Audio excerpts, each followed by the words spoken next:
weren't ready. I didn't think your legs were ready, right? And we made the commitment to say, okay, we can start doing the ground strokes again when you start putting in the work to get your legs stronger, doing those squats. And you have.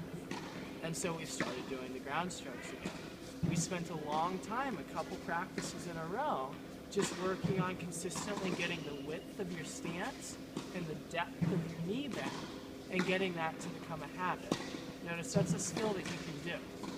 It's just a habit that we have to develop and something that we do every time, even under pressure. Today we saw you doing it more than we've seen you do it ever. You still didn't do it enough, but you're climbing that path of being able to do it. Then we just saw, and our theme was today, how efficient of a shot we can get and how we can vary it based on those angles, that 80-degree angle, that 45 angle, and that every angle in between, to get if your blend is more driving or if your blend is more spinning, so that you can then drop the ball at any depth that you wish. And that becomes a very important tool, because some players are only able to control whether they hit left or right, and then their depth is just kind of random. But if you can also control the depth that you hit to, it provides, well, it's the difference between 2D and 3D. Rather than a flat picture on a picture on a piece of paper, it's a real life 3D object. You just have so much more view to it and control over it. So that's what we worked on. We started doing it from close, and we scooted generally back.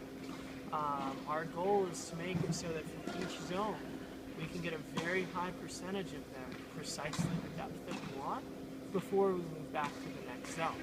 This isn't saying that you can't hit from the baseline. You can. You will. You'll play your tournaments, you'll play your matches, you'll do your practice where you're hitting from the baseline. But for our purposes, for our long-term project purposes, we're going to be rallying from shorter distances because I want perfection at each depth. And as you perfect one depth, then we can move back to the next one and move back to the next one, so that by the time we get back to the baseline, we got it. We're ready to go. So this was a very good workout. The other thing we did was the volleys, correct? On the volleys, we just said we had to make sure after we hit a volley, what's the only motion we should have to do to get from completion of the volley to ready position? Turning the arm. The wrist shouldn't have to adjust at all. And then obviously a split step to the arm as well, right? And then making sure as the ball is coming towards you, you don't, or as I was about to toss, you did not yank to a side. So trying to get rid of the guess